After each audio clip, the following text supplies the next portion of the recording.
Hi. So this is the only time I'm going to say this. You're going to see more and more videos where I'm dressed the same way, and pretty much you could tell that the videos were all recorded at the same time. And that is because going forward, I'm probably going to have even less time to record videos, and I have things I want to share. All right. So today's video is I'd like to talk a little bit about folk magic. I think I'm going to start adding in a little more folk magic into my content. Yes, I love cards, and it's like my first love is cards, cartomancy, tarot, all that stuff. It's my first love, but I'm also a magical practitioner, folk magic practitioner, whatever you want to call it. Some people identify as witches, or sorcerers and all that stuff. I don't self-identify as a witch. However, I do practice magic. I practice folk magic. I practice my personal practice runs more along the lines of traditional witchcraft crossed with folk magic of my ethnic background, ethnic heritage. So yeah, I think that's enough, right? Let me get to the meat of this video. Okay. So I don't think I ever talked about Poppets and Poppet magic. And so part of my series on folk magic is a little bit to explain how, one bleeds into the other and all this stuff. And there's a reason why it's called folk magic. It's the magic of the people. In Italian, it's magia popolare, which is magic of the populace, or you know what I mean? Not just directly, not like a straight translation to popular magic, like popular mechanics, right? It's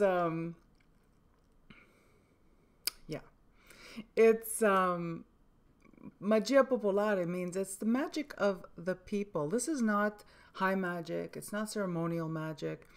This is the magic that the people who were suffering poverty. It's the magic of survival. It's the magic of people that are not university educated. It is also the folk traditions and the folk religions of people that were not educated. So in my book, which, oh my God, how terrible. I don't even have my book to show you. I'm the author of Italian Folk Magic, Rue's Kitchen Witchery. I don't even have my book to show you.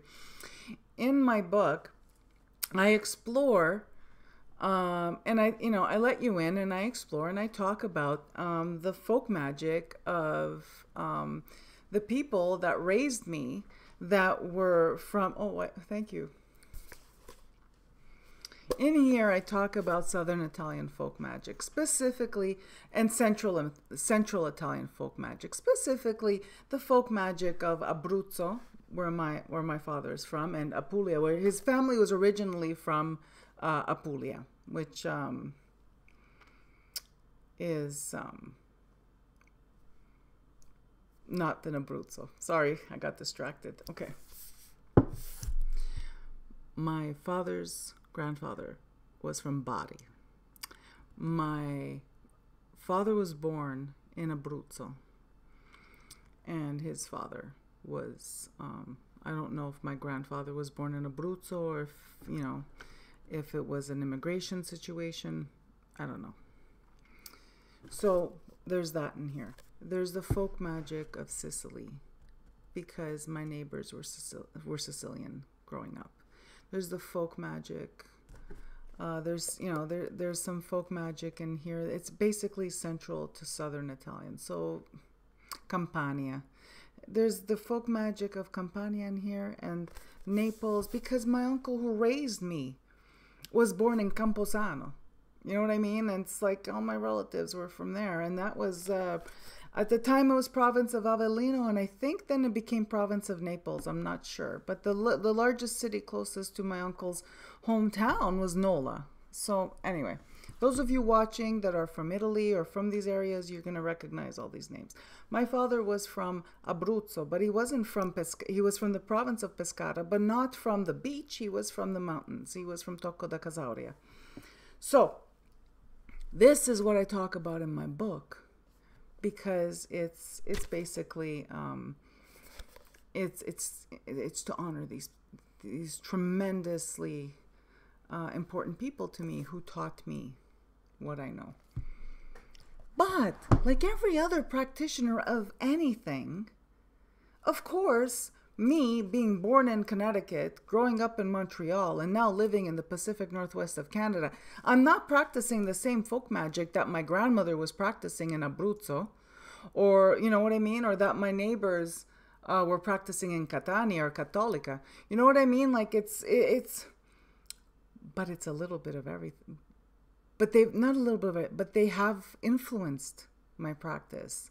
I'm not practicing Cubans. I had Cuban neighbors who practice Santeria. No, I'm not initiated in Santeria, and I don't practice Santeria.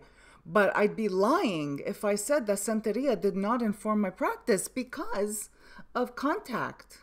The same thing with my Haitian neighbors that practice Haitian voodoo.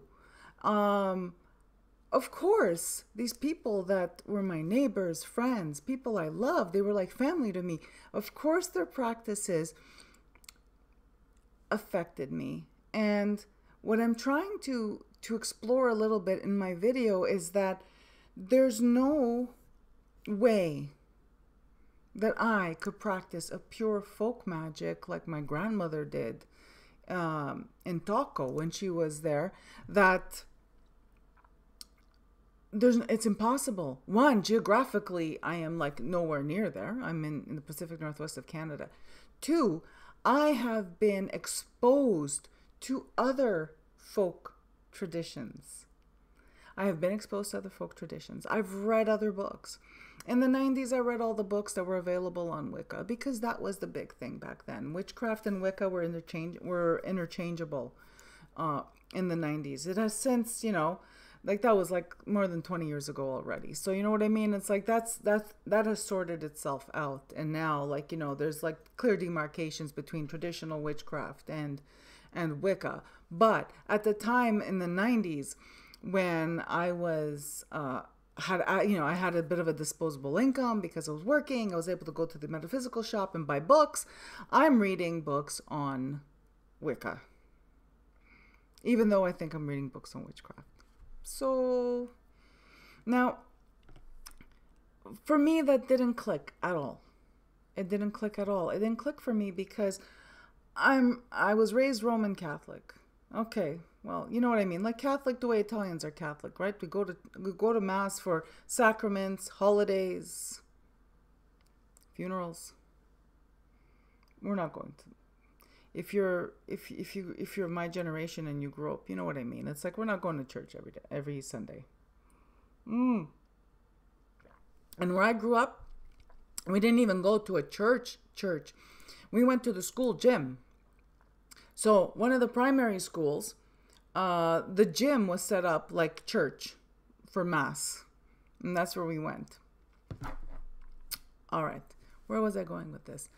Oh, yeah. I want to explore a little bit about how, I get a lot of questions about like, I'm not Italian. Can I practice Italian folk magic? I'm not, or do I have to be Italian to practice Italian folk magic? Or do I have to be... And this is where it's going to get a little, this is where I might ruffle some feathers, because we live in a day and age where there's cancel culture and constant calling people out for appropriating and all that. And I'm just going to make something clear right now about where I stand on cultural appropriation. If you take somebody else's culture and you make something of it, whether it's write a book, create a tarot deck, direct a movie, or write a screenplay about somebody else's culture that is not your own, you are an outsider, and you make bags of money from it, that's appropriation. If you have a neighbor that you love who introduced you to some folk practices from their country, and you have adopted these folk practices as your own, as an homage, as it was a gift given to you by someone you love, who loved you, like, and you love their culture, and you appreciate the culture it came from, and you're not charging for courses or whatever fuck on the internet, or like you're not selling what was given to you as a gift, and that's appreciation. So that's where I stand on it. So we're clear, right? Appropriation means when you take something that is not yours, and that is like not even just culture. That's like appropriation is when you take possession of something that is not originally yours to have or to own, and you profit from it. But what I'm going to explore a little bit is my practice is made up of Italian folk magic, which honestly, my family didn't even have a name for it. Okay, it's just Italian folk magic is a label given to this practice in order to describe what it is. It's Italian, and it's a folk magic because it's not high magic, and it's not, you know what I mean? Like, it's, my book could have been named Italian Folk Religion. It would have been this, you know, the same thing. It's Italian folk. It's the magical practices of the peasants. And me, I'm a peasant. All right. So I'm descendant of I'm descendant of peasants, although I could just hear, oh my God, my family would say, no, we weren't peasants. We were artisans. We had trades. Okay. But you understand where I'm going with this. Or maybe not, because it's a roundabout way. But I'm hoping that the title of my video already clued you in, and it's like, 12 minutes in, and I still haven't told you what I'm here to talk about. I'd like to explore things I do in my folk magic practice. There's what I wrote about, which I tried to stay strictly with the folk magic of my ancestors and my community. But even in this, it's hard to separate. It's hard to distinguish. You can't remove any of the influences because we're constantly influencing each other. Sicily was invaded by Moors. Obviously, their folk magic has a lot in common with the folk magic of Africa. A lot in common with there's no way. And of course, Sicily having contact with the rest of the peninsula of Italy, and other southern Italians from Calabria, for example, or even Bari, they share. Now you transplant these people to a new country, to the new world. You transplant them post-World War II. Now, my people immigrated post-World War II. I know a lot of people who watch my videos, who've been following me on the internet, that your people immigrated after World War I, and some even prior to that. I know that that my father's uncles, they immigrated from Italy. They were like one of the first waves. My grandfather's generation. But my dad and the generation of the parents of the people I grew up with, my neighborhood, my community, the vast majority of them immigrated to Canada in the 60s. My dad and my aunt and uncle and my relatives that were like, because my parents had me a little bit later, I was raised by my aunt and uncle that were closer to like a grandparent's age than they were to parent age for how old I was. They immigrated in 1950. They landed in Halifax, Nova Scotia, Canada. So that's a long time to be away. Like, you know what I mean? My aunt left her hometown when she was a bit older, right? She was like in her late 20s. My dad was 17. How old was he? 19?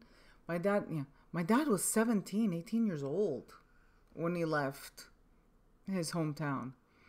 Even before that, because he went to work in the mines, I think in Germany or something like that, before he came over to America, to Canada, and then to America via Canada. So why am I telling you all this? Because folk magic. When people say, can I practice Italian folk magic if I'm not Italian? Yes. Yes, you can practice Italian folk magic if you're not Italian. Because folk magic, when you look at the roots of folk magic,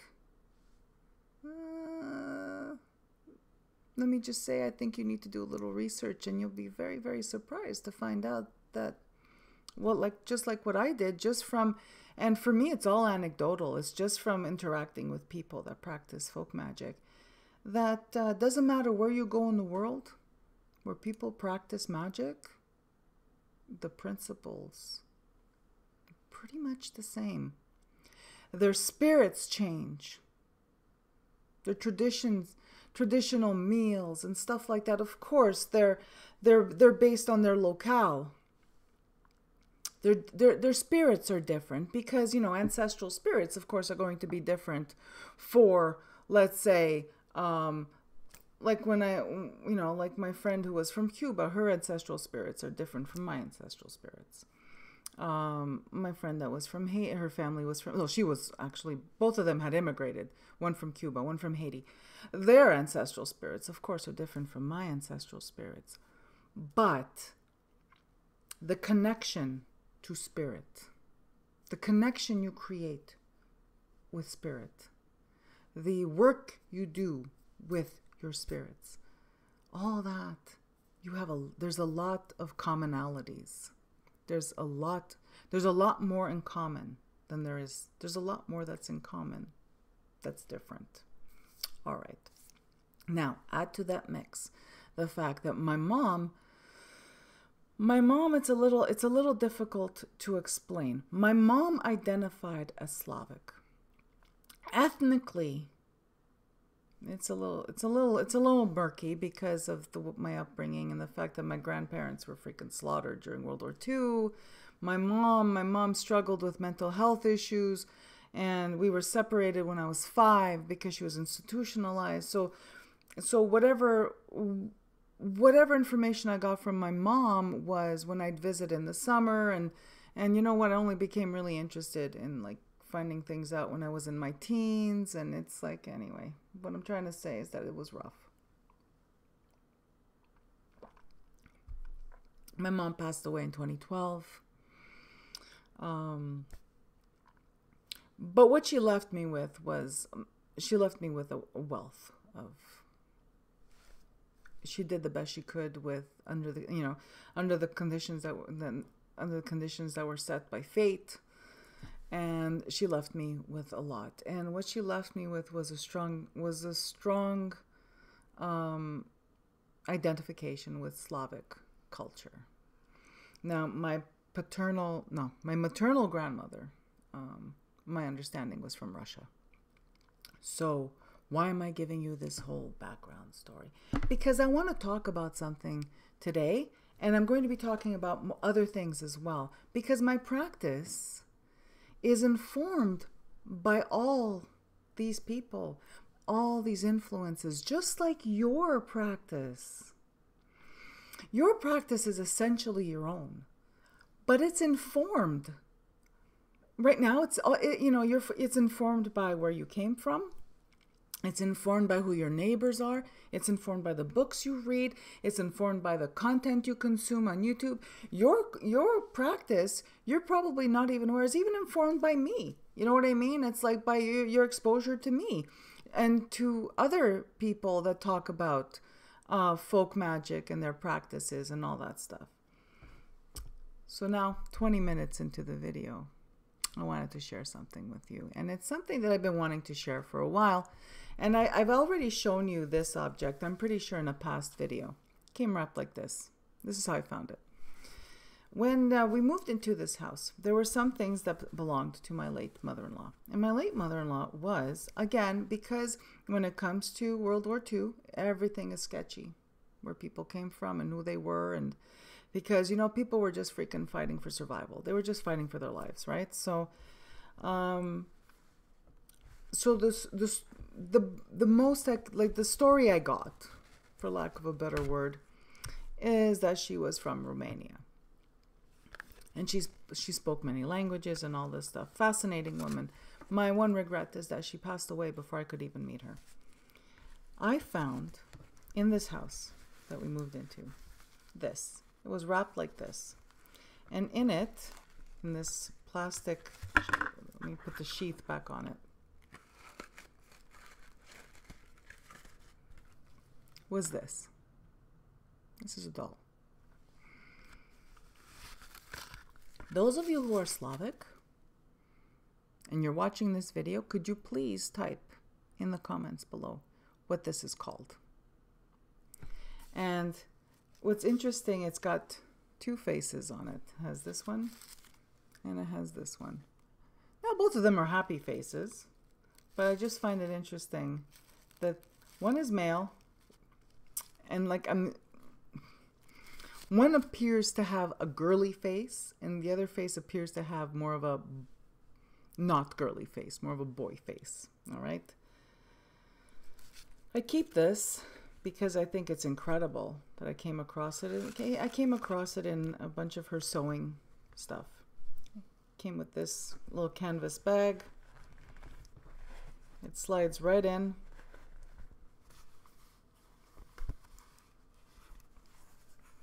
When I was a child, I had a Raggedy Ann doll. And I just loved that doll. This was prior to my parents divorcing.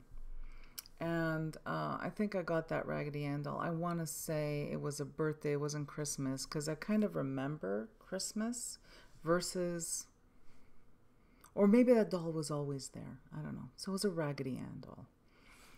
And I freaking loved that doll. When my parents divorced, we left. You know, our family home was sold or whatever. I don't know what the story is.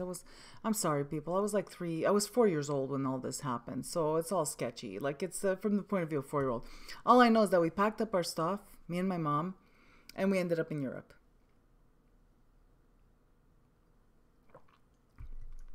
We ended up in Europe, and we were there long enough for it to eventually be my birthday, which was July. And then from Europe, we ended up in Montreal for Christmas. So give or take, maybe we were in Europe for 6 months. And we lived at the time, my mother and I lived in Belgium.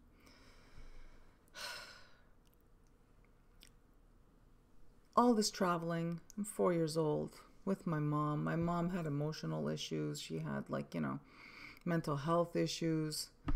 Somewhere in the trip from Connecticut to JFK on the flight to Europe, living in Belgium, I lost my Raggedy Ann doll. Oh my God. I was devastated. I was devastated because, well, you're 4 years old. You don't know what the fuck's going on.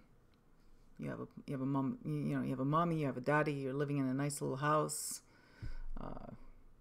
Next thing you know, you're living in Belgium and in a high rise.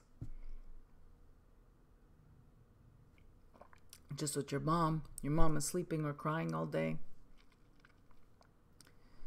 Anyway, I lost my doll. Oh my God. I didn't realize, I'm 52 years old, people. And I didn't realize that something that happened when I was 4 was still, you know what I mean? It was still tapping on my brain. And this is where the folk magic comes in. When I found this, I completely forgot about Raggedy Ann. This was like 7-8 years ago. I completely forgot about Raggedy Ann. This Made me remember Raggedy Ann. And also that whole thing about, what the heck is this? What was she doing with this? And oh my gosh, how sad that I never got to meet her, because I would have wanted to know. But fast forward from the time I found this was like 2013. And then it made me, because of the red hair on the doll, it made me realize, and it was it's rag and whatever, made me realize that I still felt something about losing my Raggedy Ann doll. Because my Raggedy Ann doll, it was like, okay, you know what, we could psychoanalyze this and say, well, yeah, it's the connection to your past life when you were a child, right? Like, you were devastated losing your Raggedy Ann toy like doll, because that was a piece of your life before your parents got divorced, right? Okay, so we covered that already. But also, it was the last cool thing I ever owned as a child too. Like, you know what I mean? Something that was like, that I was attached to, that I loved, because then circumstances, whatever, raised by people that were probably too old to have a 5-year-old.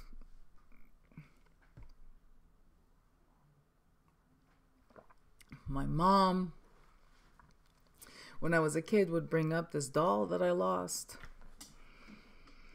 She tried to replace it with a Holly Hobby doll when I was, 8 or 9. It didn't do it.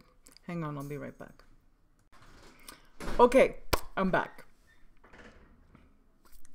Yeah, I was getting a little emotional about the whole doll thing. Okay, so you know what? Because there's a lot tied in with that. I'm an only child, and I'm 52 years old, people. I'm still working that shit out, and that's okay.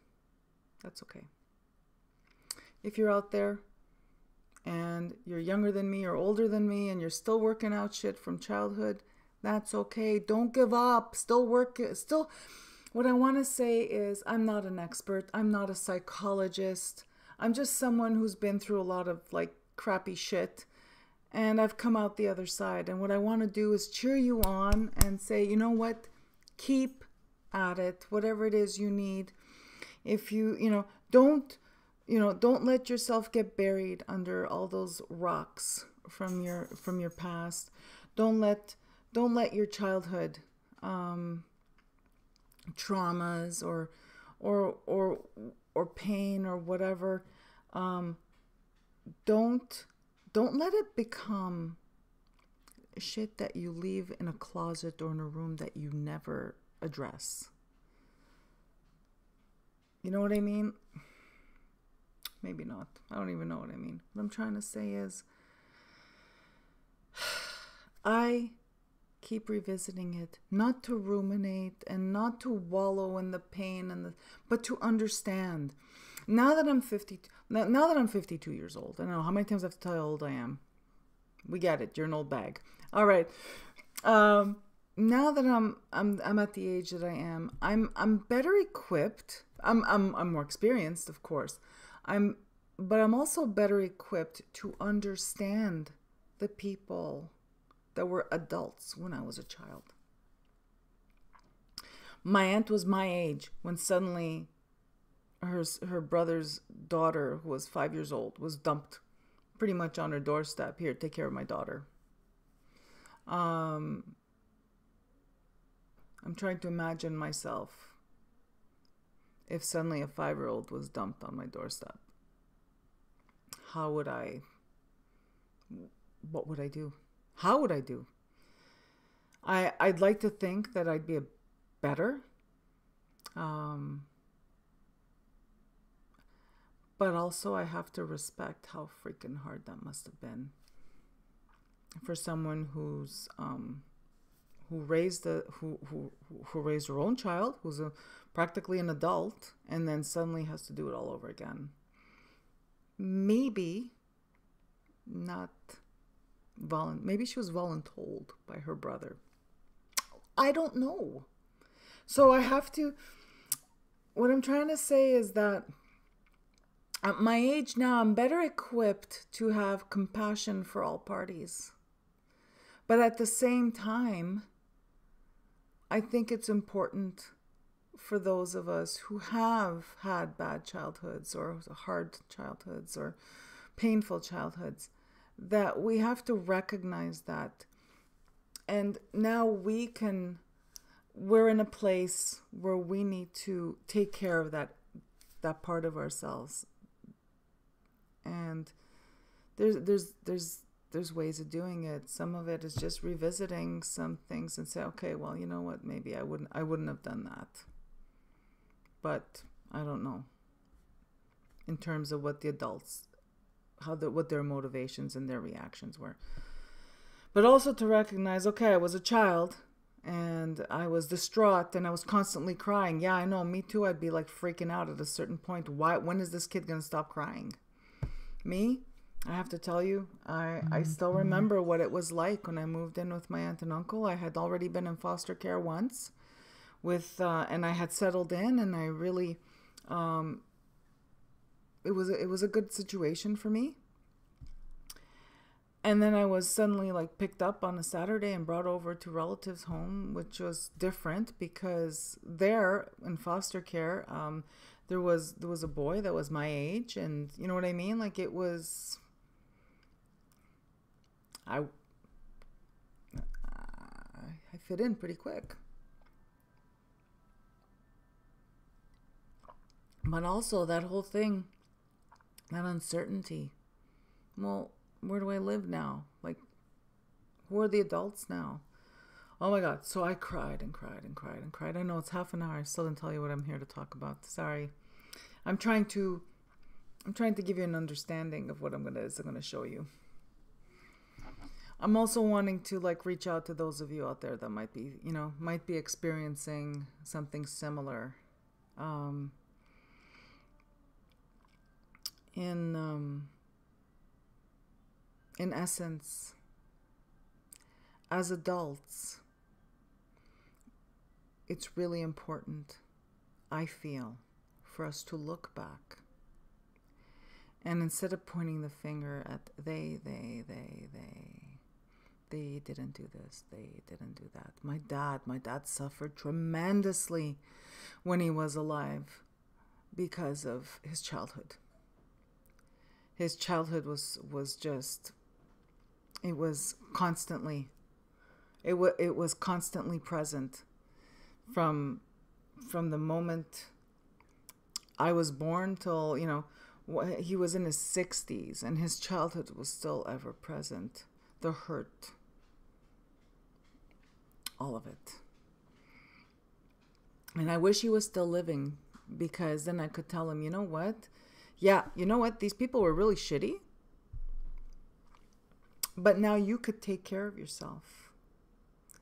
And maybe do for yourself what those people didn't do for you. And that's what I try to do. Every now and then I try to do something for me that maybe 5-year-old me would have appreciated. Every now and then I try to do something for me that, for instance, today, I'll give you today as an example, and then I'm going to talk about the folk magic. I promise, I swear. I went to Staples because my daughter asked me to pick up some colored pens for her, and I said, sure, all right. I had to go out anyway. So I went to Staples and Office Depot, I think it's what it's called in America.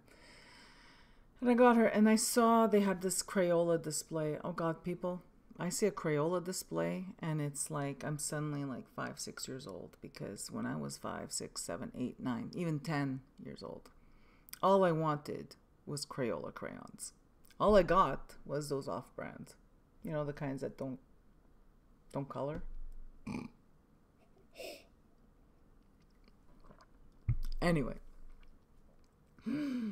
Staples had this display of crayons, loose crayons, like bulk crayons, and a tin. And it's like $4.99 for the tin. Fill the tin with 24 crayons. Oh my gosh. That was like my favorite part of today. Literally. That was my favorite thing today. I picked out 24 crayons, put it in that tin, and I huffed the tin, the smell of crayons, and that's like me doing something, me as an adult, because I don't believe time is linear. I've experienced that time is not linear. This is the adult me doing something nice for 5-year-old me that's crying, bawling her eyes out in 1973. All right. Back to the folk magic. I'm so sorry. If you're still here, I really appreciate your patience with me. Again, it's like I have so much to say and I only have so much time to record videos. I had gone thrifting with my daughters and I came across a Raggedy Ann doll. It was one of those, when I inspected it closer, I saw it was one of those that you make it your, DIY Raggedy Ann dolls, like from a kit, or maybe it was from a kit, or maybe someone, I think it's from a kit. And it was in like, oh my God, the worst shape ever. The clothing was unfinished on it, but it was kind of wrapped around it. The hair was all a hot mess, the hair being the yarn. And the face, the eyes looked like the fragments left of felt stuck to the glue, the hot glue. But the rest of the eye is gone. Like, it was like really gruesome looking. I wished I had taken a before picture. I looked at that doll and I thought, popped it in my cart. I think I paid it a couple of bucks or something like that. It was in bad shape, people. I brought it home. And this is a few years ago. But I'm sharing this today. I brought her home. And I re-looped the hair, sewing thread and all that stuff. Just re-looped the hair and redid the hairdo. The eyes, I removed whatever I could of the felt and just replaced it with a button inside a button. So that's a white button and then a black button on top. I redid the embroidery, the eyebrow. One eyebrow was missing, and so I made the other eyebrow. And I just followed the lines that were there. I like that the eyebrows are like, not twins. Sisters, not twins, for eyebrows. I fixed the lower lashes because when I didn't have any, I fixed the mouth because half the mouth wasn't embroidered on. Anyway. And then, of course, I fixed up the clothing. I had this, look at this, so meta. I had this pin from the 80s. Also, I think I thrifted it because those of you who are my age, you remember in the early 80s where these pins were really popular, parrot pins and Popeye pins and all this stuff. I did all the sewing by hand on the clothing to fix it, her bloomers, the whole 9 yards, people. So I cleaned her up. And I know she's one of those from those DIY kits, do-it-yourself kits, because she doesn't have the heart on her chest, the I love you heart that the Knickerbocker Raggedy Ann dolls have. What I did was, in the spirit of folk magic, I opened up the doll when I was, when I had taken all the clothing off the doll and I had done her face and everything. I opened up the back of the doll and I did a little bit of surgery. And what I did was I remembered my neighbor. See, this is why I brought up my neighbor that was from Cuba and my neighbor that was from Haiti. How my neighbor from Haiti used to make poppets and for people depending on their needs. And what I did was I remembered a poppet that she had made for protection, and it was a hello puppy. It was a poppet she had made for protection, and what I did was I cut open this doll, did an incision, surgical incision. I stuffed her with herbs and the ingredients that I remembered. I did a little bit of my own thing, right, with correspondences that I work with, and then I sewed her up, and I did a ritual, and what did I say, protection? I think it was protection. Anyway, doesn't matter. I think I said protection. I loaded the doll up.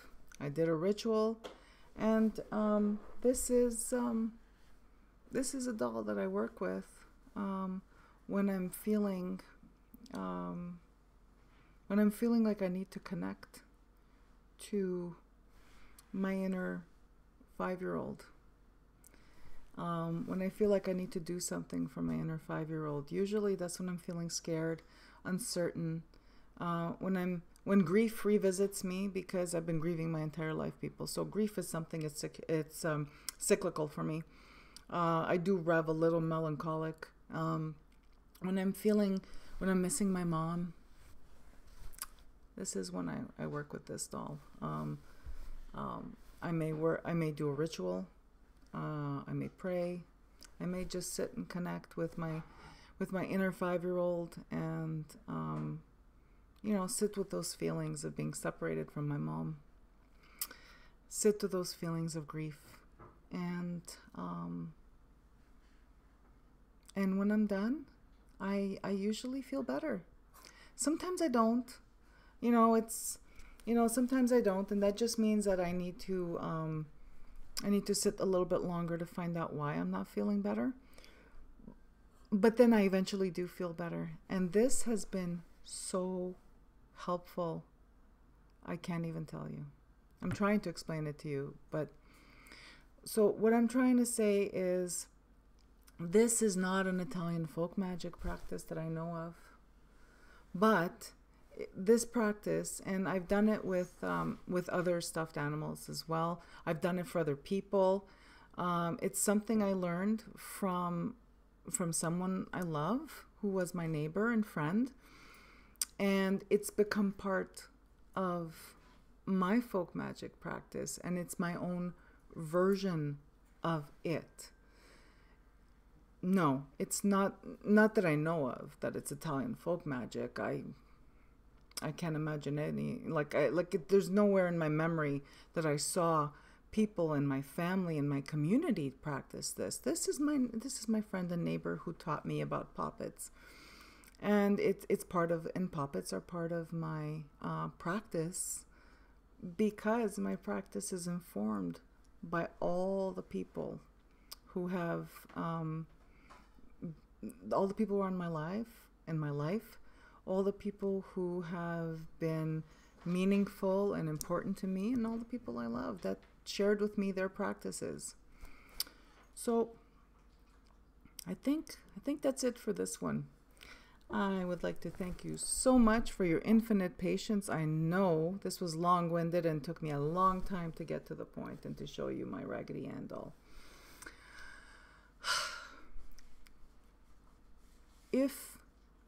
Please, in the comments down below, if you feel like, like you want to share, what are some practices that you learned from someone else, a friend, a neighbor of a different culture than yours, that you appreciate their culture and you appreciate what they taught you, and you practice things they taught you, and it's a way of connecting with them, especially in my case, my friend has passed away. It's a manner in which I can connect with their spirit and visit with them doing this practice. All right. Thank you so much for spending time with me today, and I'm wishing you all, wherever you are in the world, health, safety, be well, stay well, take care, and many blessings. Bye-bye.